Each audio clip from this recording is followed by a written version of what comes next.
Hola a todos. Hace unos días me uní a un grupo que quería visitar Rupit, un pequeño pueblo medieval que se encuentra a unos 100 kilómetros al norte de Barcelona, en España. Bueno, como me gustó mucho la localidad, os voy a hacer una pequeña reseña, un pequeño resumen de lo que pude ver, que me gustó muchísimo. La verdad es que me lo pasé muy bien. Bien, debéis saber que Rupit es un encantador y pequeño pueblo rural formado por dos núcleos urbanos muy pequeños, Rupit y Pruit. Los nombres se parecen mucho, pero van al revés. Entre los dos núcleos apenas llegan a unos 300 habitantes y forman un conjunto de casas que aún mantienen su arquitectura medieval. En realidad, la población está dedicada prácticamente al turismo y está conservando lo que son las casas mmm, perfectamente con su, digamos, con su ambiente medieval.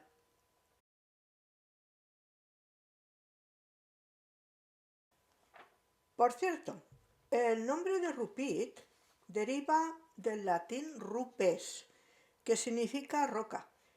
Y la verdad es que el topónimo está muy acertado, ya que hay rocas por todas partes. Es una zona muy montañosa con mucha roca, con muchas piedras. Bueno, el lugar es un espacio natural muy frondoso. Está atravesado por una riera que nace en un conjunto de fuentes y torrentes que se originan en las zonas altas de la Sierra del Collsacabra y que luego se convierten en afluentes del río Ter. Lo cierto es que Rupit y Pruit constituyen un verdadero museo medieval al aire libre. Realmente el conjunto forma uno de los pueblos medievales mejor conservados de Cataluña. La verdad es que me gustó muchísimo. Vale la pena acercarse allí. De todas maneras, hay que comentar que solo se puede llegar en coche o en autobús, porque no tiene, digamos, el transporte público que hay es ese, no hay otra cosa. ¿Vale? Bueno, vamos a ver, sigamos.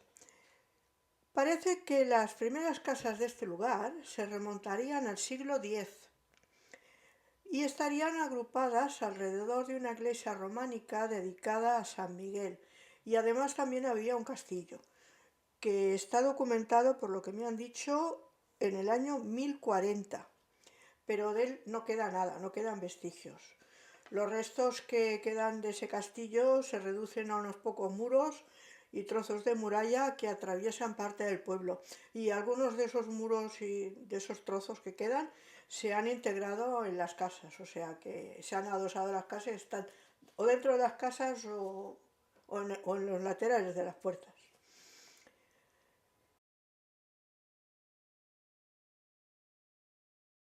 Entre los siglos XIII y XIV aparece el primer núcleo de población propiamente dicho, pero las casas que se conservan hoy en día datan de los siglos XVI al XVIII. O sea, las casas son posteriores a la primera ocupación de los siglos XIII y XIV.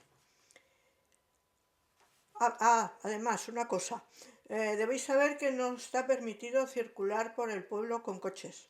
Solo pueden entrar los residentes y los repartidores de mercancías. Por ese motivo hay habilitada una gran zona de aparcamiento a la entrada del pueblo, donde se encuentra la oficina de turismo. Dicha oficina está instalada en una antigua casa del siglo XVII y que anteriormente había ejercido la función de ayuntamiento. Ahora es la oficina de turismo. Es muy pequeñita, prácticamente es una puerta y una pequeña estancia y nada más. Pero bueno, es suficiente. Si entras en la oficina de turismo, te facilitan información, son muy amables, por cierto, y te dan planos sobre el lugar, muy útiles si pretendes recorrer tanto el pueblo como su entorno. que está cargado de historia. Bien, paseando por el pueblo me llamó la atención el puente colgante de madera que permite atravesar la riera que cruza el pueblo. El puente es moderno, es de mediados del siglo XX, de 1945 o un poco más, porque me parece que se reconstruyó después. Si lo cruzas se balancea bastante, o sea, da un poco de yuyu. A mí me costó bastante cruzarlo, la verdad, porque no tengo mucho equilibrio. Pero bueno, lo crucé. Además está limitado el número de personas para cruzarlo. Me parece que tienen que ser unas 10. Pero bueno, es una manera rápida de atravesar la riera y muy práctica, ya que no tienes que dar una gran vuelta para cruzar por el antiguo puente de piedra. Pero bueno, yo crucé el puente, ¿eh?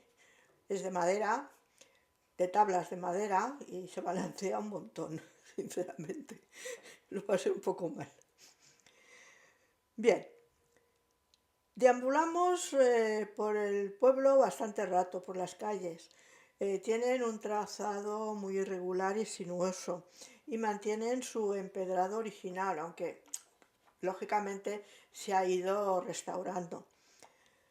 Había tortuosas escaleras y muchas casas, algunas de las cuales tienen más de 400 años. Hemos de tener en cuenta una cosa. Durante la Edad Media, Rupit era un centro agrícola y ganadero muy importante y esa prosperidad se ha quedado reflejada en los dinteles de las antiguas casas de sus habitantes.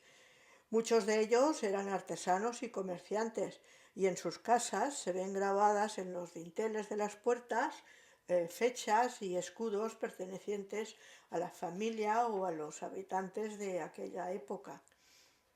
Pudimos ver la herrería, aunque solo por fuera, no pudimos entrar. Esa herrería nos dijeron que se ha reproducido en el pueblo español de Barcelona. La verdad es que no lo sabía. Me acercaron un día para verlo. También vimos la casa del boticario, la del notario, varias tiendas y restaurantes, muchas de ellas con su correspondiente fecha de edificación y el blasón o escudo en la entrada. Realmente todo el pueblo tiene un encanto especial y es muy rústico. Se respira oxígeno, hueles a hierba y a naturaleza. Es una sensación muy agradable y gratificante. La verdad es que a mí, como la naturaleza me encanta, digamos que llene mis pulmones, por decirlo de alguna manera. Sigamos. A ver, las casas están edificadas con piedra de la zona. Sus muros son muy gruesos y los puntales y balcones están realizados con fuertes vigas de madera o de hierro forjado. A ver, está todo muy bien conservado y cuidado.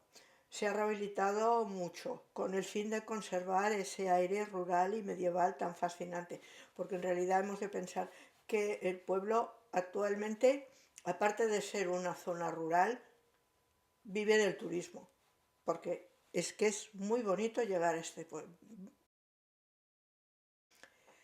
Una de las calles que dicen que no debes dejar de visitar es la famosa calle del Fosar, que como su nombre indica era la que iba al cementerio. Es una calle muy empinada, con grandes escalones de piedras irregulares. Bueno, es bonita. En uno de sus extremos se conserva una cruz de piedra que está fechada en 1641. Si paseas por el antiguo puente de piedra, te permite ver una visión de la riera bastante grande. La riera serpentea a todo lugar. Es una riera en la que antiguamente había varios molinos de harina y cereales, pero el tiempo y varias riadas pues acabaron por destruirlos. Ahora no hay ninguno. Me dijeron que quedaba el resto, que quedaba uno, pero que en estos momentos era como una casa particular, no tenía la función de molino. Bien, vamos a ver. En cuanto a la iglesia parroquial, Os he dicho que la primitiva iglesia estaba dedicada a San Miguel. Y esta es lo mismo, está dedicada a San Miguel, pero no pudimos entrar, porque siempre está cerrada. Solo se abre para los servicios religiosos y cuando fuimos nosotros no se celebró ninguno. O sea que solo la vimos un poco por fuera y pudimos ver un poco. Tiene la puerta de entrada abierta, pero hay una mampara que no te permite entrar hacia adentro. Yo saqué alguna foto, no es que haya quedado muy bien porque estaba bastante oscuro, pero bueno, yo la saqué por si acaso. Y bueno, os la he puesto para que veáis un poco cómo es. Pero bueno, se ve muy mal. Esa iglesia es del siglo XVIII y de estilo barroco neoclásico. Además, el campanario, ese sí que se ve, sobresale de las casas, es de planta octogonal. Pero bueno, está enmarcado con las casas, o sea, prácticamente lo que puedes ver es la fachada entrada y el resto está totalmente rodeada de casas. O sea, yo la vi muy mal. No sé si hay alguna manera mejor de verla, pero yo no la vi. La iglesia, como he dicho antes, está dedicada a San Miguel y, a ver, es una cosa curiosa, el retablo del altar mayor presenta escenas de la vida de San Esteban y no la de San Miguel como correspondería.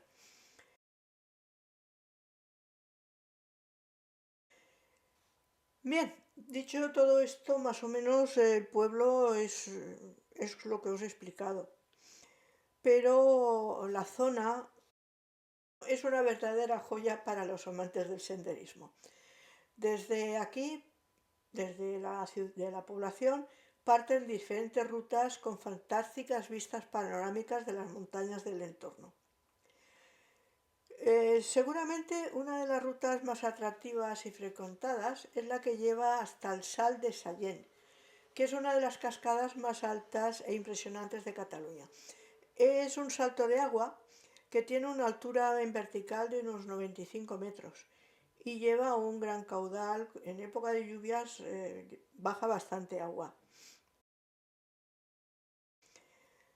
Por falta de tiempo no fuimos hasta la cascada, pero os dejo una reseña sacada por internet para que veáis lo espectacular que es el salto de agua. Pero lo cierto es que me hubiera gustado haber podido ir, pero bueno, cuando no vas solo, pues te tienes que adaptar al grupo, es lo que hay. Bien, otras rutas interesantes podrían ser la que lleva hasta la ermita de San Joan de Fábregas, que está a unos 7 kilómetros ida y vuelta, o ir hasta la Font del Pomerada, que está a unos 6 kilómetros, y es un manantial natural rodeado de una vegetación muy exuberante. También se podía ir hasta la ermita románica de Santa Magdalena, que está en el camino que va hasta el Sal de Sallent, hasta el Salto de Agua. Bueno, y esto es todo lo que os puedo decir por el momento sobre Rupit. Solo deciros que en esta salida se había programado también una escapada al santuario del Far y a la población de la Gleva con su iglesia y retablo. Como esto se alargaría mucho, dejo esto para un segundo vídeo. Por lo demás, muchas gracias por escucharme y espero que este resumen nos haya sido agradable. Lo dicho, gracias por escucharme hasta el final y os espero en mi próxima salida.